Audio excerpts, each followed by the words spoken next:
What's going on, ladies and gentlemen, and welcome back to Force Strategy Gaming. This is going to be game number 3 here between MTW's DIMAGA and Mouse's Hasu. This time we are here on Shakur's Plateau. Hasu spawning in the lower right-hand position as our red Protoss player, and then way over here in the upper left, directly cross-positional of him, is DIMAGA as our blue ZerG player. So yes, game number 3 right now. We are tied up 1-1.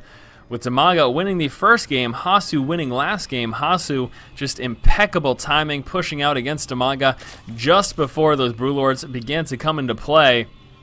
The other huge thing as well, though, was the fact that DIMAGA got a bunch of his infestors caught out of position, and that was an absolute travesty for him because Hasu was able to quickly snipe, I believe it was 5 or 6 infestors, and they laid like 1 or 2 fungal growths, but that was it, and certainly a big loss for him. Now, as we can see, it does appear like Hasu will be going out with that Forge Fast Expand, certainly a very popular tactic. We will be expecting that Forge sometime very soon at around 13, 14 supply, possibly even waiting as late as 15 supply, and then he will be working up into that Nexus immediately after. Forge Fast Expand, a very popular tactic on this map, and also very effective. Hasu scouting out DIMAGA instantly, going straight to that cross-positional position. This will force DIMAGA to start off on one base here. You can see that spawning pool getting placed down. Probably will be going out with that extractor as well, although he could hold off and just go out with some unupgraded lings and just use that to shoo away the probe and the pylon from getting dropped off, and then go for his hatchery. That is certainly a possibility for him, and it may very well be something that we see him do. So back over here, you can see Hasu still holding off, has not dropped down that Forge yet, and finally going to be coming out with it. In fact, again, you can see he waited very late, and he will be going Nexus first. You do not always see this, but it happens every now and then, and again, it looks like it will be happening this game. Hasu going Nexus first, then dropping the Forge after. You know, a very interesting decision. He's obviously going to be a little bit more vulnerable early on, but he is clearly not too concerned about those Zerglings early on, and thinks that he'll be okay with what he has right here already. So, moving back up right now, Hasu is checking the extractors. He wants to see if any are up, and he also, of course, wants to see those Zerglings pop. We can see right now 4 Zerglings coming through. Now, DIMAGA was able to get down that hatchery and prevent Hasu from delaying it any longer, and we saw, again, no pylon placement or anything like that from Hasu, so allowing DIMAGA to get that up. We will be seeing the probe right now of Hasu move on into this location somewhere over here, possibly hiding in this corner, and look at that, actually, I got just where that ping went, and that ping right there was from DIMAGA scouting out because he wants to try to find this worker, and actually DIMAGA going for a quick third. The problem is, though, Hasu will be scouting this. Even with this one Zergling, that one Zergling is not going to be enough to actually stop that, stop Hasu's probe from scouting out. We can see Zergling actually making it up because Hasu decided to delay that a little bit, going for Nexus first before that Forge. That cannon was a little bit late, and it allowed the Zergling to move on in, and he'll actually be able to chill out in here for quite a while and get a lot of scouting done. But again, keep in mind, Hasu still has that probe there in the bottom left position, and this is going to allow him to scout out that third, and that is absolutely vital intel for him, and the fact that he's going to be able to scout that out is a problem for DIMAGA. We can see metabolic boost not anywhere in the relatively near future. There is not even an extractor in play yet, and so without that speed upgrade, there's no way DIMAGA will be able to stop Hasu from getting this scouting information. Back over here, Overlord will be moving on in. He is safe for quite a while. We can see that Cybernex core is not even in yet, and I am so shocked he still has not scouted out this probe right now. DIMAGA has been dancing around this base, and Hasu just sitting dead center allowed him to quite easily get this information, and there you go right now. He sees it, he knows the Expo is down, and he's going to be able to respond as a result. We have one Zealot moving to the center of the map, grabbing control of that Xel'Naga, and then actually we'll be moving straight up there to the other Xel'Naga tower to check that one, see if there's any stray Zerglings that he can try to take care of. Spotting the pylon, we will be seeing, a cannon's going down, and this is a problem right now for DIMAGA because I do not think that he's got enough power to stop these from coming up. He does not have enough Zerglings to prevent these cannons from coming up. We can see right now he'll be trying to work down this one. We've got a few more Zerglings attempting to push on up as well, and this cannon may get force canceled, but we've got a couple others, and actually there we go. We're going to be seeing Hasu realizing that there are too many Zerglings there for him to deal with. actually forced to cancel all of them. Pushing on up to with the Zealot, and he's going to be trying to get some scouting information. Unfortunately, with that Queen plus those Zerglings, I don't think Hasu will be seeing much. And there we go, Zerglings finally able to take care of the Zealot there. But still, the big thing is that Hasu got that scout. He knows that there's a third there. Here comes the level 1 upgrades, and I fully expect a gateway heavy push to come out. Hasu not dropping it yet, but we should be seeing probably 4 to 5 additional gateways come out very, very soon. And it would not be too surprised if we saw a sentry heavy push against this expansion, and DIMAGA could certainly have a difficult time defending against it. Biggest thing for DIMAGA will just be to see that it is coming. We can see right now moving up with that Zergling there, getting some scouting information. Just wants to see kind of what does that wall consist of, how many cannons. Also wanted to see if he could possibly scout some sentries, or were there a lot of stalkers, or what exactly was going on.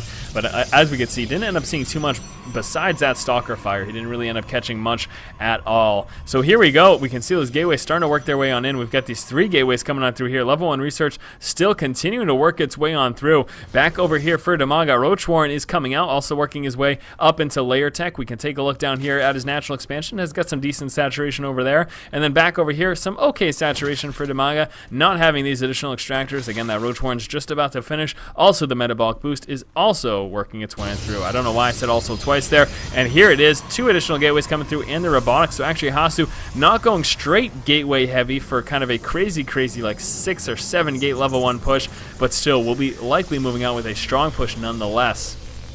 The other option for him is to just let DIMAGA sit on that 3rd expansion and try to work up a strong 2-base army, eventually working into 3 bases, kind of like what we saw last game. Hasu essentially just waited until he had 3 bases up and running. He had a strong enough army to repel any attacks from DIMAGA, and then he was able to kind of work from there, push out against DIMAGA, and catching the lucky break with those infestors certainly helped him a bit. But still, the general tactic of working up on 2 bases, eventually working to 3, and then going with a very strong push is certainly a popular and effective one indeed. We can see those roach numbers working their way on up right now for DIMAGA. He's rallied right here to the center of the map, trying to get all of his roaches and speedlings into one location. Also a couple of spine crawlers attempting to help. We are seeing some creep spread go down over there as well. And here are the forces for Hasu sitting in the center of the map, and he could very well be getting ready for a push right now. He's sitting dead center. Couple of these sentries, and the sentries will be crucial in trying to take out the expansion, and the fact that he will be trying to force field out DIMAGA's forces. But with this scouting information of these creep tumor spreads here,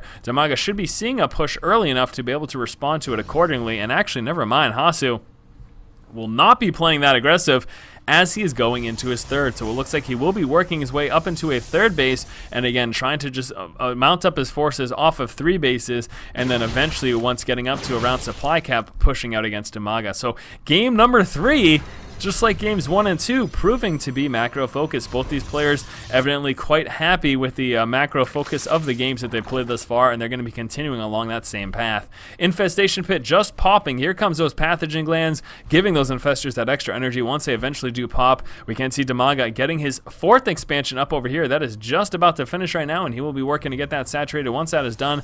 Level 1 missile upgrades coming out for the Zerg ground units. Also that level 1 Carapace. Hasu right now sitting at 1-1.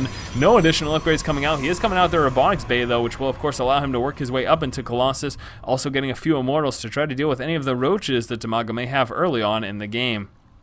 Here come those 5 infestors, trying to time them to finish just after those pathogen glands do finish. Again, we can see these upgrades coming out for DIMAGA right now. I do want to take a look, though. Does he have the melee upgrades for his Zerglings? No, he does not. So, again, just going for those range and the Carapace. Not too worried about the Zergling upgrades quite as of yet. And, again, look at that impeccable timing there. Pathogen glands should finish just before these infestors. At least we're keeping our fingers crossed that that's the way it ends up happening.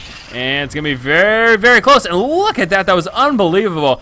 Those pathogen glands literally finished 1 second before those infestors popped. Very, very nice there by DIMAGA. Just beautiful timing for him there. And all right, here comes some more Zerglings and roaches. One more infestor coming through. We do finally have those Colossus coming into play right now, and those will be coming right through over here. Also the Thermal Lance upgrade, but here we go. Seeing some movement right now by DIMAGA. He's getting ready to push before those Colossus come into play. Just like last game, we saw Hasu push out before those Brewlords came into play. We will be seeing DIMAGA push out before there are too many Colossus in play, and this could be very, very strong for him. We're seeing the bulk of Hasu's forces sitting over here. Most of the army for DIMAGA getting ready to push on to that natural expansion, and here it comes. We'll be actually pushing straight into the 3rd. Just wanted to move from an additional angle, dropping the force field walls. We'll be seeing a few infested Terrans go down.